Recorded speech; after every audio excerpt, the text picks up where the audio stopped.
E lá na descrição da vaga, eu coloco que os interessados deverão então enviar os seus currículos até o dia 20 de maio para o endereço de e-mail fulano de tal e colocar no título do e-mail auxiliar administrativo. Só que o que vai começar a acontecer? Eu vou receber diversos e-mails, eu vou receber muitos currículos por e-mail e muitos deles não vão se adequar aos requisitos que eu já havia divulgado lá na vaga, no anúncio da vaga de emprego que eu havia feito no Facebook. Então eu vou receber currículo de pessoas que não têm conhecimento em informática, eu vou receber currículo de pessoas onde o objetivo às vezes vai ser para a área de vendas ou para a área de serviços gerais, tá? Isso muitas das vezes acontece porque como nós temos muitas pessoas buscando uma colocação no mercado de trabalho, o que muitas das vezes elas pensam? A vaga que está em aberto não é a vaga que corresponde às minhas competências, mas eu vou enviar o currículo mesmo assim, quem sabe. Depois eles estão precisando de um profissional para essa vaga também e acabam me contratando.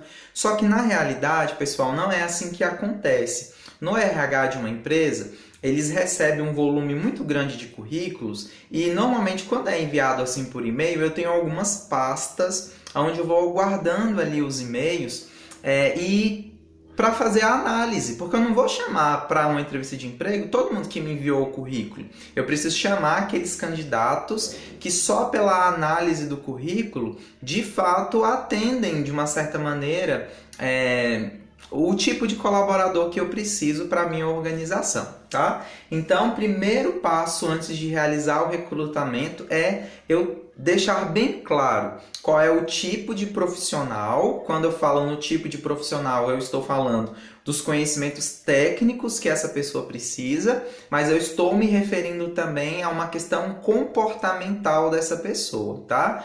Para que na hora da entrevista, na hora do contato pessoal, eu consiga confrontar essas habilidades técnicas, esse aspecto comportamental desse meu candidato, junto com a cultura da minha empresa, tá? E aí selecionar o candidato correspondente para a minha vaga. Outro ponto que eu preciso pensar em relação ao recrutamento é que eu tenho 3 tipos basicamente de recrutamento. Então, eu tenho recrutamento interno, eu tenho recrutamento externo e eu tenho recrutamento misto. Eu também preciso pensar nessas 3 esferas do recrutamento antes de iniciar, tá? Basicamente, qual que é a diferença entre esses 3 tipos de recrutamento? No recrutamento interno, eu vou realizar o recrutamento com quem já é colaborador da minha empresa. Então, eu não vou abrir essa vaga para pessoas externas à empresa. Eu vou fazer o recrutamento entre os colaboradores. Isso pode ser para uma promoção ou só para uma mudança de setor, para uma mudança de função, tá? Eu posso fazer isso conversando com os colaboradores, às vezes com um gestor, pedindo ali a indicação de alguns membros da equipe dele, ou eu posso anunciar nos canais de comunicação da organização mesmo, posso colocar em um mural, e aí eu faço esse recrutamento internamente. Então, no recrutamento interno, só quem pode participar são pessoas que já são colaboradores da minha empresa. Nós temos pontos positivos para esse tipo de recrutamento, porque como as pessoas elas já fazem parte da organização, elas já conhecem o regimento interno, elas já conhecem a política da empresa, elas já sabem quais são os objetivos organizacionais, porque elas já estão inseridas nesse contexto, tá? Já no recrutamento externo, aí eu não vou fazer ali um recrutamento, não vou fazer uma seleção entre quem já trabalha na minha empresa. Quando eu verifico, então, que eu não tenho ninguém na minha empresa com as competências necessárias para ocupar esse cargo, ou então eu até tenho, mas eu quero trazer sangue novo para a empresa, aí eu vou partir para o recrutamento externo, né? Vou criar todo esse perfilzinho da vaga, vou nas redes sociais, vou publicar numa agência de emprego, eu vou escolher a melhor forma de alcançar esse meu candidato. Algumas empresas usam as redes sociais para isso, e não só redes sociais como Instagram e Facebook. Existe uma rede social que ela tem uma finalidade profissional, ela é própria para isso, que nós chamamos de LinkedIn. Se vocês não conhecem, pesquisem sobre o LinkedIn. Vou mandar um vídeo para vocês falando um pouco sobre essa rede social, que não é muito utilizada aqui na nossa região, mas em regiões maiores, principalmente São Paulo, ela é muito utilizada e muito eficaz, tá? Então, no recrutamento externo, eu abro oportunidade para agregar um novo talento dentro da minha organização. Divulgo o prazo para envio do currículo e aí depois eu fazer a análise do currículo é que eu vou chamar os candidatos para o processo de seleção para eu conhecê-los, tá? E eu tenho ainda o recrutamento misto, que é onde eu abro as duas possibilidades. Eu vou fazer a seleção tanto com quem já é colaborador da minha empresa, mas eu também abro oportunidade para pessoas novas se candidatarem para essa vaga, tá? E submeto tanto quem já é colaborador quanto as pessoas novas no mesmo processo de seleção, tá? E aí no final eu vou ver quem é o candidato que atende a todas as exigências, que tem todas as competências necessárias para ocupar essa vaga, tá bom? No momento, pessoal, em que eu vou fazer esse recrutamento externo ou mesmo recrutamento misto, ou seja, eu preciso informar para as pessoas que a minha empresa está contratando, eu vou precisar fazer o anúncio da vaga. Então, eu vou escolher o meio, o canal para anunciar essa vaga e vou escolher também o tipo de anúncio que eu vou fazer. Se vai ser um anúncio aberto, um anúncio semi-aberto ou um anúncio fechado, tá? Quando eu falo em aberto, semi-aberto ou fechado, eu estou me referindo às informações que eu passo a respeito da empresa. Então, num anúncio aberto, eu informo que é a minha empresa que está contratando, eu informo para qual cargo eu informo o salário que vai ser pago, jornada de trabalho. Então, eu coloco uma série de informações, eu deixo muito transparente, muito claro, a empresa, cargo, benefícios, tá? Da vaga que está em aberto. Quando é um anúncio semi-aberto, aí eu já omito algumas informações, né? Eu deixo ali a verificar algumas informações. É quando a gente vê, por exemplo, que o salário é a combinar, ou às vezes eu não expresso o nome da minha empresa, eu falo, empresa no ramo da saúde contrata técnico em laboratório. E no anúncio fechado, pouquíssimas informações são divulgadas. Então, às vezes tem lá, empresa de grande porte contrata auxiliar administrativo, requisitos, taranã, taranã, taranã, interessados em enviar o currículo para o e-mail. Aí até o endereço de e-mail não sugere qual é o nome da empresa, né? Não é aquele e-mail que traz o nome da organização. E aí as empresas elas acabam optando da maneira de fazer. Eu gosto mais de um anúncio aberto, porque aí você já deixa claro para as pessoas. Se quando você faz um anúncio aberto, você já corre o risco de receber tantos currículos, como eu falei para vocês, que não se encaixam com as exigências daquele momento, daquela vaga, você imagina quando você faz um anúncio fechado, né? Você acaba recebendo ainda mais currículos que não se adequam, tá? Então fui lá, anunciei a vaga, deixei expresso quais são os requisitos que eu preciso, dei um tempo para as pessoas se candidatarem, seja enviando por e-mail o currículo, cadastrando no site da minha empresa ou entregando em mãos. Eu vou para a segunda etapa agora. Qual que é essa segunda etapa?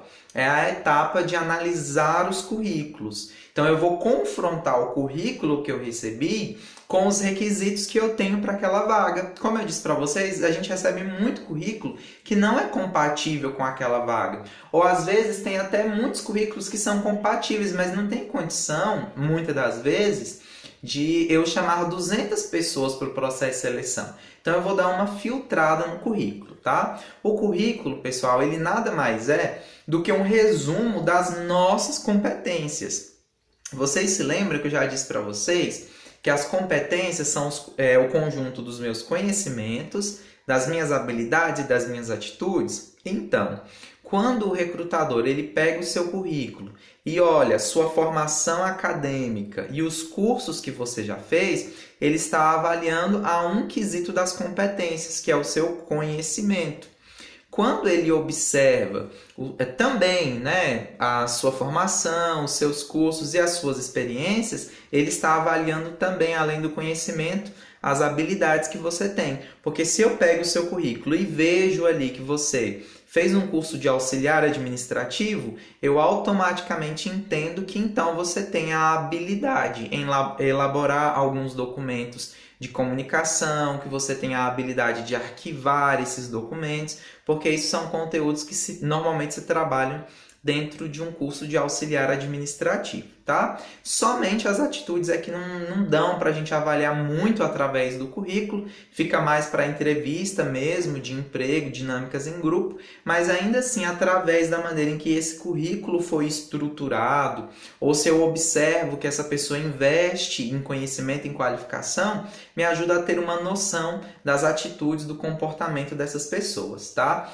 O RH normalmente ele recebe muitos currículos que não são atrativos, muitos currículos com erro.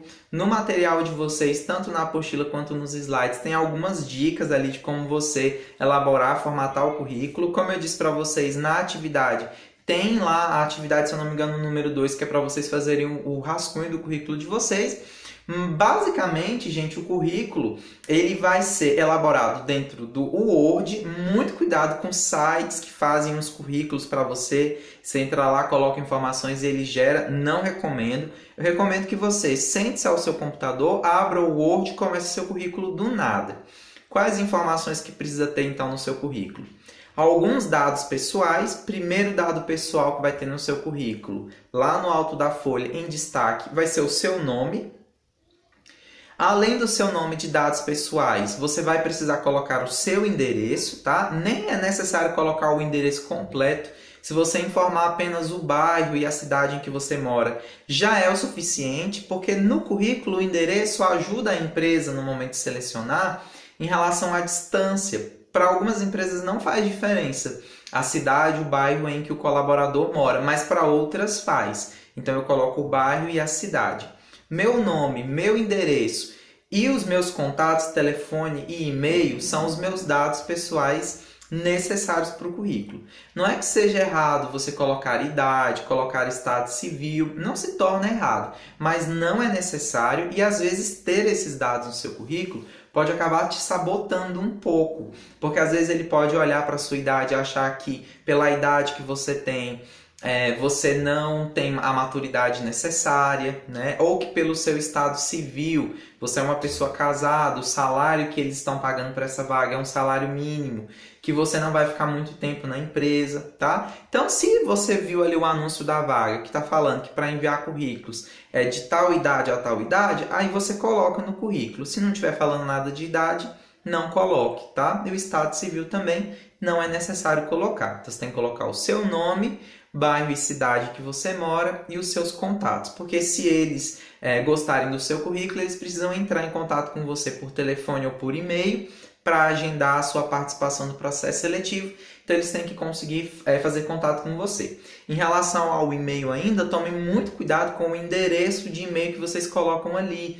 Às vezes, se é o mesmo endereço de e-mail que você usa em uma rede social, a empresa pode acessar essa rede social para ver como que você se comporta na internet. Tomar cuidado também com o endereço de e-mail que você cria, aqueles endereços de e-mail João Vida Louca 2019, Fulaninha Gatinha 123, não passa uma imagem de profissionalismo, tá? Então, o e-mail que você informa no seu currículo e até o e-mail que você usa para enviar o currículo tem que ser um e-mail que traga um profissionalismo. Então, normalmente você vai usar o seu nome e o seu sobrenome, sem aumentativo, sem diminutivo. Encontre aí uma maneira de deixar o seu endereço de e-mail mais profissional, tá? Depois dos dados pessoais, o que tem que ter no currículo? O objetivo. Se eu anunciei que a vaga é para auxiliar administrativo, o objetivo que vai estar no currículo é auxiliar administrativo. Gente, já vi muito currículo errado, onde lá no objetivo está cheio de coisas bonitinhas, falando que o objetivo é contribuir para o crescimento da empresa. Em outros eu já vi lá objetivo em busca do meu primeiro emprego e, pessoal, o objetivo no currículo não é isso, mas sim a vaga em que você quer ocupar dentro da empresa. Repito para vocês, se a vaga que você viu, o anúncio que você viu é para auxiliar administrativo, no objetivo do currículo tem que ter apenas isso, auxiliar administrativo, tá? Currículo ele é uma ferramenta estratégica, tá? Quando eu coloco lá no objetivo que é auxiliar administrativo, a minha formação, os meus cursos, as minhas experiências precisam estar correspondentes a essa vaga, tá? Então, o próximo tópico depois dos objetivos é a formação. Eu vejo como formação ou como escolaridade, tá? Já vi em alguns graus de instrução, grau acadêmico. Eu gosto mais de usar escolaridade. Se a pessoa ela não tem uma formação técnica ou superior, ela coloca lá escolaridade. Se ela já tem uma profissão, uma formação técnica ou um ensino superior, aí ela pode colocar formação, tá? E eu coloco então nessa escolaridade ou formação aquela em que eu estou fazendo ou a última etapa que eu concluí, tá? Então imagina assim que eu estou cursando o 2º ano do ensino médio. Então eu vou colocar lá escolaridade, cursando o 2º ano do ensino médio. Não preciso colocar a escola em que eu estudo, não preciso colocar o período, se é matutino ou vespertino, a não ser que seja para uma vaga de estágio e eu não tenho possibilidade de trocar o meu horário na escola. Eu estudo de manhã, estou buscando um estágio no período vespertino e eu não consigo mudar para o período da minha escola para o período vespertino se eu encontrar um estágio no período matutino. Porque quando eu coloco o período em que eu estudo, eu estou limitando as minhas chances de trabalhar na empresa no período contrário ao que eu estou na escola, tá? Se a pessoa terminou o ensino médio, não começou uma faculdade, não ingressou ainda no ensino superior, então vai estar lá, escolaridade, ensino médio. Precisa nem colocar que é ensino médio completo, não coloque o ano em que você concluiu o ensino médio, porque se, por exemplo, eu pego o seu currículo, eu vejo lá que você colocou que encerrou o ensino médio há 3 anos atrás, por que você ainda não entrou na faculdade? A gente sabe que entrar na faculdade não é só querer, tem que ter uma condição financeira, uma estrutura para isso. Mas você não tem a oportunidade de deixar claro isso para o recrutador quando ele olha o seu currículo, né? Então, para nós não nos sabotarmos, eu não coloco lá o ano em que eu concluí. Se eu estou no ensino superior, eu vou colocar lá um exemplo, né? Eu estou fazendo gerontologia, eu vou colocar lá, cursando graduação em gerontologia, posso colocar lá o semestre que eu estou fazendo, tá? Então, no ensino superior é assim que eu faço.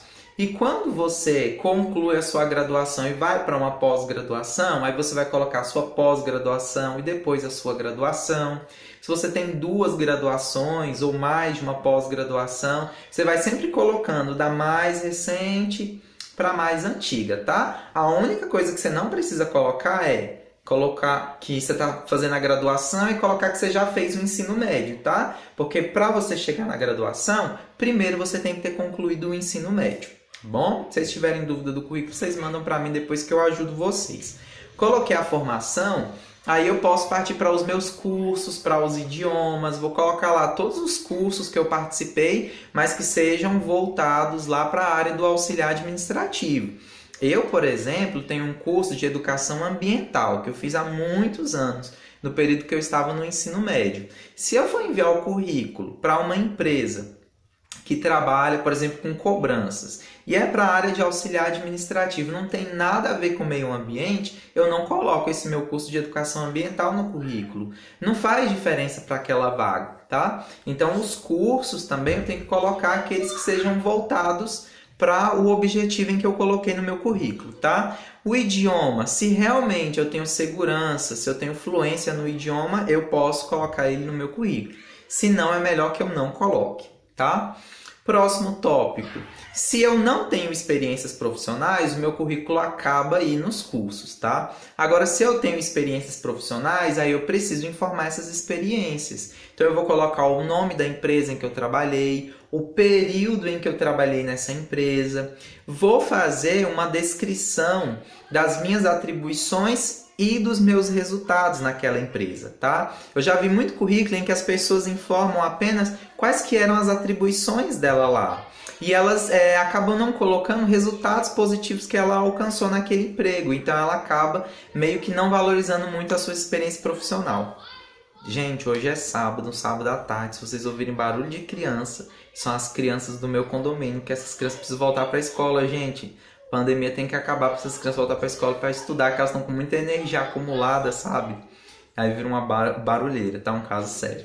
Então, nas experiências, eu vou informar a empresa que eu trabalhei, o período que eu estive trabalhando nessa empresa, quais que eram as minhas atribuições, faz um resumo dessas atribuições e faz um resumo também de resultados positivos que você alcançou nessa empresa, tá? Um rápido exemplo para vocês de uma experiência minha. Quando eu fui morar lá no Rio Grande do Sul, o que me ajudou a conseguir um emprego lá é que no meu currículo, em uma experiência que eu tive como professor, eu informei que um resultado que eu alcancei nessa experiência foi uma retenção de alunos de 90%. Então, isso foi o que chamou a atenção da pessoa que me contratou, porque ela estava com uma retenção de alunos na escola dela muito baixa, muitas pessoas desistindo, sumindo das aulas, cancelando o curso. Isso despertou nela a curiosidade de me conhecer e por isso ela me chamou para a entrevista de emprego, tá bom? E eu posso ainda acrescentar um último requisito, um último tópico no meu currículo, principalmente se eu não tenho experiência, se eu não tenho muitos cursos, para valorizar um pouco mais o meu currículo, que é o item competências profissionais. Então eu escolho ali 3, 4 competências profissionais, coloco nesse meu currículo. Tenho que ser verdadeiro e optar por colocar aquelas que são mais valorizadas pelo mercado de trabalho, que eu sou comunicativo, que eu sei trabalhar bem em equipe, que eu tenho facilidade em aprender, que eu tenho iniciativa, que eu sou proativo, porque essas são lideranças mais valorizadas pelo mercado de trabalho, tá? Então agora vocês já têm uma noção de que informações que nós vamos colocar no currículo. E quando você estiver trabalhando aí com recrutamento e seleção, o que você vai analisar no currículo é isso. Essa formação, esses cursos, essa qualificação, essas experiências que elas têm, estão de acordo com a vaga em aberto na sua empresa? Se sim, você vai então entrar em contato com esse candidato e chamá-lo, convocá-lo para a próxima etapa, que é a etapa da seleção, tá? Várias empresas, cada empresa, na verdade, ela tem a sua maneira de se portar nesse momento do processo de seleção. Algumas vão optar por ir diretamente para a entrevista individual. Então, eu entrevisto individualmente cada candidato e dali eu já escolho quem que eu vou contratar. Outras empresas fazem isso de uma maneira mais complexa. Primeiro chamam para uma entrevista em grupo, onde faz uma dinâmica em grupo. Nessa dinâmica em grupo, normalmente, tem uma atividade a ser desenvolvida com um resultado específico e eu avalio como o grupo alcançou esse resultado e nesse processo eu vou avaliando aspectos comportamentais, quem se comunica bem, quem sabe trabalhar em equipe, quem tem espírito de liderança, são coisas que eu posso observar. Acabo observando um pouco também do pensamento dessa pessoa, né, na maneira em como ela se comporta nessa dinâmica em grupo. Dependendo da vaga, depois dessa dinâmica em grupo, eu posso submeter essa pessoa também a um teste psicológico. Tá? O teste psicológico ele só pode ser aplicado por um psicólogo, tá? Que é o profissional que vai conseguir, através da ferramenta que ele vai usar, dessa dinâmica, muitas das vezes que ele vai usar, ele vai conseguir avaliar aspectos realmente da personalidade, do comportamento dessa pessoa. Posso submetê-lo a um teste de conhecimento. Então, para essa mesma vaga do auxiliar administrativo, eu posso submeter os candidatos a uma prova de digitação, porque o auxiliar administrativo ele tem que ter uma digitação ágil, uma digitação eficaz, e posso também submetê-lo a uma prova de conhecimentos da área administrativa, tá? E, por último, vai-se então para a entrevista individual, onde eu vou fazer uma série de perguntas mais próximas do candidato, sobre experiências que ele já teve, profissionais ou educacionais, enfim. Vou buscar filtrar ainda mais até chegar ao candidato que realmente atende aos requisitos da vaga e tem o perfil para trabalhar na minha organização, tá? Um ponto, gente, que eu acho muito bacana, eu defendo muito, é que normalmente quando você participa desse processo seletivo, o resultado ele não vem de imediato. A pessoa normalmente diz para você, olha, até o final da semana nós vamos entrar em contato para te falar o resultado. E normalmente a empresa só entra em contato com aquele que passou no processo seletivo. E os outros ficam na expectativa, né, de ter uma resposta. Então a gente hoje tem um movimento muito grande dentro do RH, que é esse movimento de dar um feedback para o candidato da entrevista dele, né? Então, mesmo que ele não tenha passado, entrar em contato com ele, dizer, olha, fulano de tal, infelizmente, você não está sendo contratado de imediato para a nossa empresa, mas você está no nosso cadastro reserva, nós gostamos muito do seu perfil. Existe hoje, inclusive, uma possibilidade de você fazer um feedback de o porquê que ele não passou no processo seletivo nesse momento. Isso o ajuda, né, a se desenvolver, a trabalhar os seus pontos de melhoria. Isso é uma coisa muito bacana, tá? Isso é uma coisa legal. Tranquilo até aqui, pessoal? Então, acessem lá a apostila, aula 8, os slides, façam a leitura. Se tiverem dúvidas, mandem para mim no grupo do WhatsApp e realizem a atividadezinha de vocês, tá? Façam lá a atividade que ela vai ser de grande valia, principalmente a questão em que pede para você fazer um rascunho do currículo de vocês, tá bom? Então, bons estudos para vocês e até mais!